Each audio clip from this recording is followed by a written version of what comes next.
पिछले लेक्चर में हम लोगों ने जो 18वीं सदी के भारत के संदर्भ में जो हमने 3 ट्रेंड्स की बात की थी, उनमें से एक महत्वपूर्ण प्रवृत्ति या ट्रेंड्स के अंतर्गत हमने मराठों के संदर्भ में पढ़ा था। उसको आपने सीखा और समझा होगा। होपफुली वो चीज़ें आपको आसानी से समझ में आ गई होगी। आज हम लोग यूरोपीय कंपनियाँ जो भारत में व्यापार करने के लिए आई थी, उसके संदर्भ में हम लोग ये समझेंगे, किस प्रकार से चीज़ें उनके आने से बदल रही है।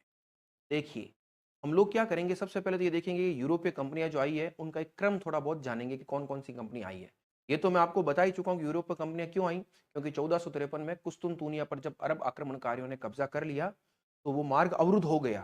तो अब नए मार्ग की खोज के क्रम में भौगोलिक खोजों का दौर आरंभ हुआ और उस क्रम में अलग-अलग व्यापारी भारत की तरफ आए। तो भारत में जो सबसे पहले व्यापारी आए थे, आपको पता है, पुर्तगाली थे। वास्को डी गामा आया था ना 1498 में, कालीकट के तट पर पहुँचा था। वो पुर्तगाली था। है ना? वो आएँगे, अपनी कुछ फैक्ट्री स्थापित करेंगे, कुछ इस प्रकार से स्थापित करेंगे। फिर उस क्रम में आगे अगले आएँगे हॉलैंड या डच व्यापारी, फिर ब्रिटिश भी आएँगे, फिर लास्ट में आएँगे फ्रांस।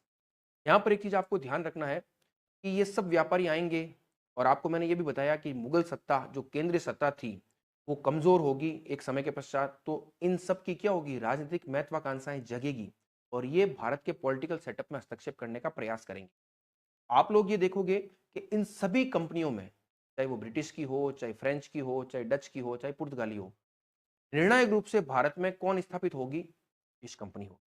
हम लोग ये देखेंगे कि ब्रिटिश ही क्यों हो पाई और ब्रिटिश की जो मेन राइवलरी थी, जो उसके साथ सबसे बड़ा प्रतिस्पर्धा चल रही थी, वो देखो पुर्तगाली डच के साथ नहीं थी, वो तो एक छोटे से क्षेत्र में ही थे। तो मेन राइवलरी थी, वो थी फ्रांस के साथ।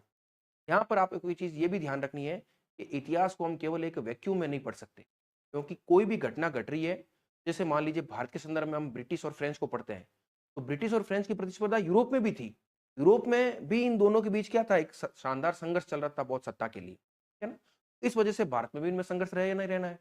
तो भारत में इनमें संघर्ष रहेगा, इसके बीच में, ब्रिटिश और फ्रेंच के बीच में। फिर हम ये देखेंगे कि ब्रिटिश क्यों फ्रेंच को विस्थापित कर देंगे और अपने आप को स्थापित कर लेंगे, उन कारणों की भी चर्चा करेंगे। तो आज के लेक्चर में हम लोग इस क्रम को पढ़ने वाले हैं। करते हैं स्टार्ट। देखिए, सबसे पहले मैंने यहाँ बताया है कि यूरोपीय कंपनियों द्वारा राजनीतिक सत्ता प्राप्त करने के लिए संघर्ष। तो यहाँ पर कुछ मैंने बातें लिखी, बहुत सिंपल से फैक्ट्स हैं, ठीक? तो आप इनको एक बार देख लीजिए, कोई दिक्कत नहीं।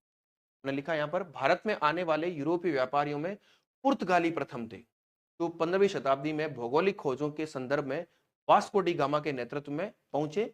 उस समय उनका मुख्य उद्देश्य क्या था? व्यापार ही रहा था। मुख्य उद्देश्य क्या था? व्यापार। मुख्यतया भारतीय मसालों के व्यापार में उनकी रुचि रही थी, क्योंकि इनकी यूरोप में बहुत अधिक मांग थी। और पुर्तगालियों ने भारत में अपनी पहली फैक्ट्री 1503 में कोचीन में स्थापित की। कौन सी चीज? एक चीज में यहाँ पर आपको थोड़ा और स्पष्ट करता हूँ। ये देखो, यहाँ क्या लिखा हुआ है कि उनका मुख्य उद्देश्य व्यापार ही रहा। हालांकि व्यापार था, मजबूरी भी थी। आप इसको एक बार समझिए। वर्ल्ड मैप अगर आपके दिमाग में हो, जैसे मान लीजिए इधर इंडिया है आपका, चाइना है, इधर आपका एक तरह से यूरोप है, मैप तो नहीं बना रहा हूँ, और इधर आपका क्या है? अमेरिका है, ठीक है ना? दक्षिण अमेरिका। तो आपको मैंने क्या बताया कि इस यूरोप से जो व्यापारी इधर भारत की तरफ आते थे, जब भौगोलिक खोजों का दौर आरंभ हुआ, तो वो लोग निकले। उनमें से कुछ इधर अमेरिका की तरफ पहुंच गए, कोलंबस पहुंचा ही था, और कुछ इधर भारत की तरफ आ गए।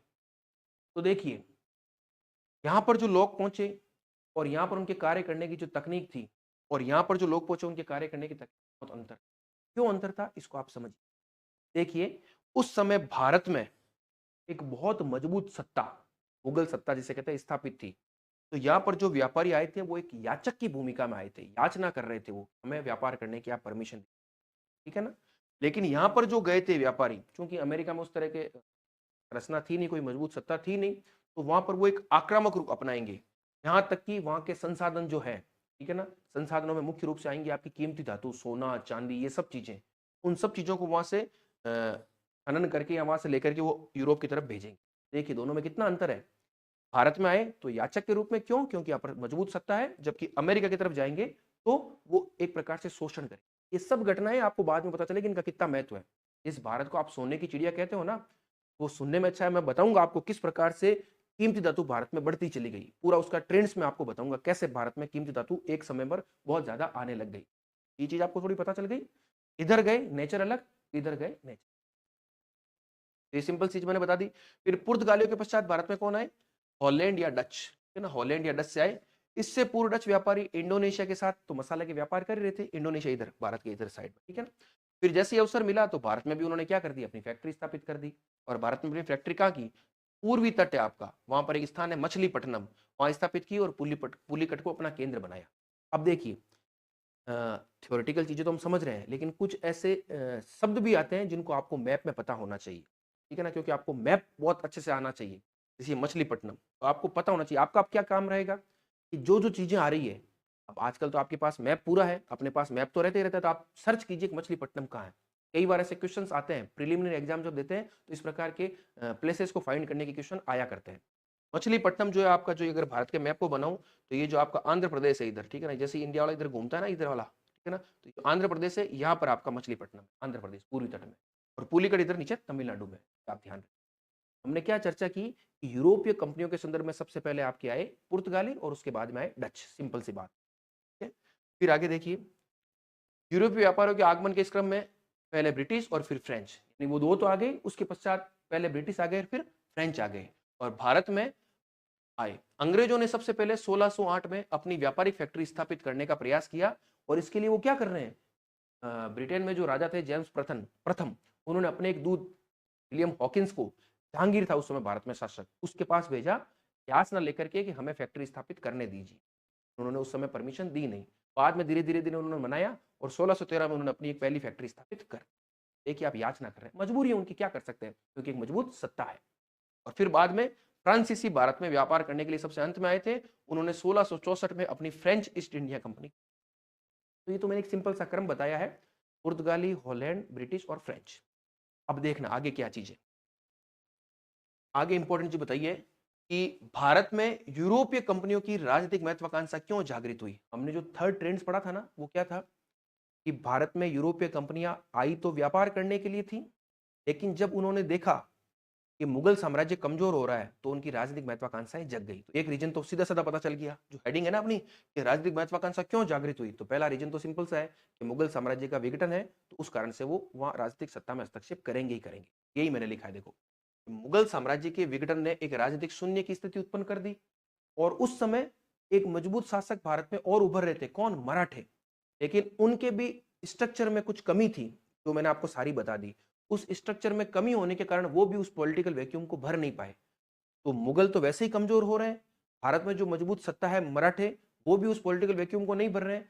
सीधा सीधा जो यूरोपीय कंपनियां भारत में आई थी, उनको एक तरह से अवसर मिल गया, और उन्होंने उस अवसर को बुलाने का प्रयास किया, और अपने आप को भारत में एक मजबूत राजनीतिक सत्ता के रूप में स्थापित करने का वो प्रयास करेगी। उनकी इच्छा जग जाएगी और वो प्रयास करेगी। ये मैंने लिखा है, उत्पन्न कर दी।